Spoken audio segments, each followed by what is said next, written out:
It's Thursday, February 12th. You found your way to CNN Student News. I'm Carl Zeus. We've got a big birthday to celebrate today, but first, we are bringing you the headlines.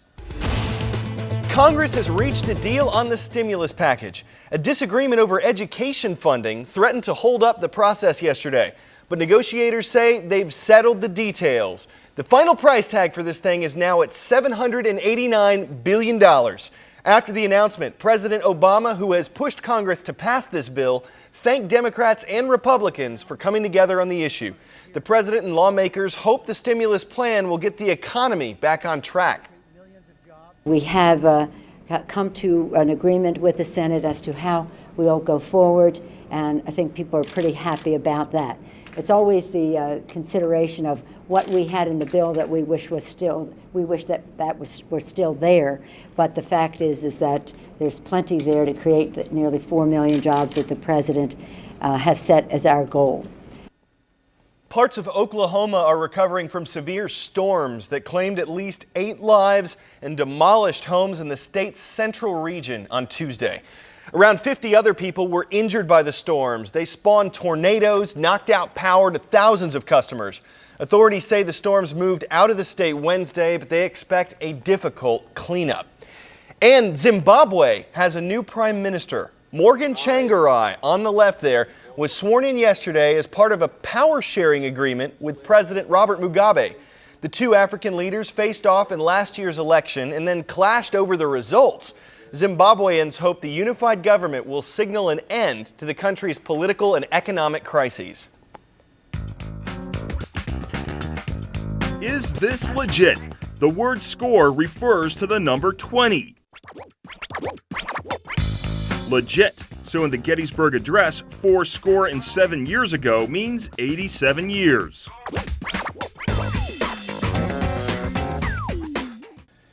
And 10 score ago today, the man was born. No, not me. The man who offered those famous words, Abraham Lincoln, the great emancipator. The country is celebrating the bicentennial of Lincoln's birth today.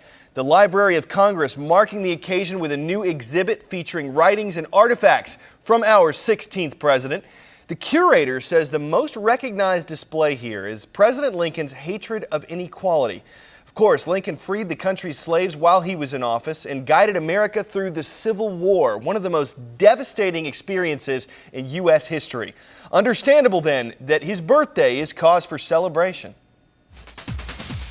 Time for some fast facts you might not have known about Abraham Lincoln. Our nation's 16th president wasn't born into wealth and privilege. His father was uneducated, though he became a very good carpenter. Lincoln himself wrote that when he came of age, he didn't know much aside from reading, writing, and math. However, his law partner said Lincoln's ambition was a little engine that knew no rest. Like his father, Lincoln was a member of the Whig Party until 1856, when he joined up with the brand new Republican Party.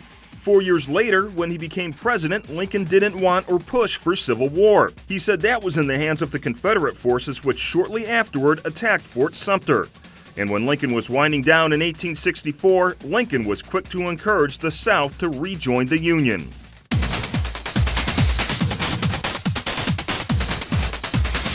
Part of Lincoln's lasting legacy is his famous writings, the Emancipation Proclamation, the Gettysburg Address. But what do his words reveal about the former president? That is the question posed by our learning activity. It challenges you to analyze President Lincoln's documents and speeches to learn more about the man and about the state of the country at the time when the words were written. It's interesting stuff. Check it out at cnnstudentnews.com. Turning to Israel now and the country's election for a new prime minister. There's been a declaration of victory by both of the leading candidates. Officials still have to certify the results, but as of Wednesday, it was a virtual tie. The recent war with Palestinian militants dominated this campaign. Bill Schneider examines what the results indicate about the country's stance on the issue. I won, says Tzipi Livni. My party got the most votes. Today, the people decided Kadima. I won, says Benjamin Netanyahu. My party showed the biggest gains. The National Camp had only 50 seats. Today, without doubt, it has increased to a decisive majority in the Knesset. What kind of mandate is that? Answer, mixed. Israeli voters clearly moved to the right. The message is security first. Israelis don't think there's much of a chance for peace at the moment, and we have to do our best to secure ourselves. Israeli voters feel like they've tried everything. We tried hanging tough with Netanyahu a decade ago, and Israelis felt that we were missing opportunities for progress. So then we tried negotiation with Barak in the Clinton era, and that didn't work. And now? So then we tried unilateralism, and that now lies buried under Hezbollah's Katyushas and Hamas's Qassam rockets. So we're kind of back with hanging tough again. But Israelis are not ready to give up on peace. That's why Livni did well. It's up to us to seek out every single chance of peace. Israelis say they have no partner for peace on the Palestinian side, and they won't until Iran's influence is curbed. I think Israelis are much more concerned about Iran than they are about the issue of the peace process. Iran is the big test for Israel's new government and for the new American administration. Israel will try to reach understandings with the Obama administration about advancing the diplomatic option, but when do you decide that it hasn't worked, and what do you do in that case? President Obama says he wants to open a dialogue with Iran. That should be fine with the new Israeli government, even if Netanyahu is the prime minister. But the Israeli government will press for a timeline. How long will the Obama administration allow negotiations with Iran to go on before it decides a tougher approach is needed? Bill Schneider, CNN, Jerusalem. Time for the shout-out.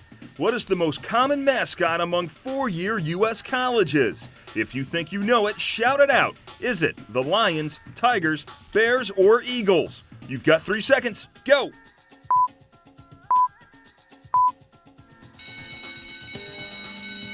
There are more Eagles flying around than any other mascot.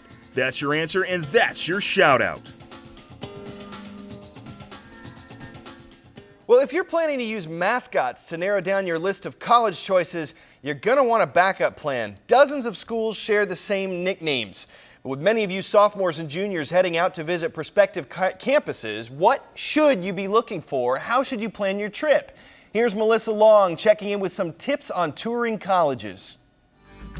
Finding the perfect school is a big decision, and education is a big investment, so have a plan. Before heading out on a college tour, be sure to schedule an appointment. Most colleges and universities prefer if you call about 2 weeks in advance. Don't limit your visits to the weekend. Tag on a day or two during the week so you can see how students and professors interact during a normal school day. Ask students what they love about their school, even inquire with professors. You never know what you'll find out. Check out as many colleges as possible.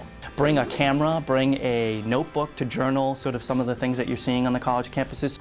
But if you are saving all your money for tuition, consider a virtual tour, which are often available on a university's website. You might also want to email with a professor or a student. Admissions officers can often connect you to these types of people. Well, here's an extra credit. Is this legit for you? We've got new video up on our Facebook page. Totally true. You should check it out. It's all about the puns on our show, like the one coming up in just a minute. If you haven't seen this thing yet, just log on to Facebook, search for Carl Azuz Official. We're going to look forward to seeing you online. And finally today, the post office is unveiling some new President Lincoln stamps. So old Abe went down to check them out. Probably wanted to make sure they got his good side. No special treatment for the birthday boy, though. He had to stand in line just like everyone else. This not-so-honest Abe is actually just a stamp collector, but he also happens to be a big fan of the former president, as you could tell. So he figured it was the perfect moment for linking his hobbies together.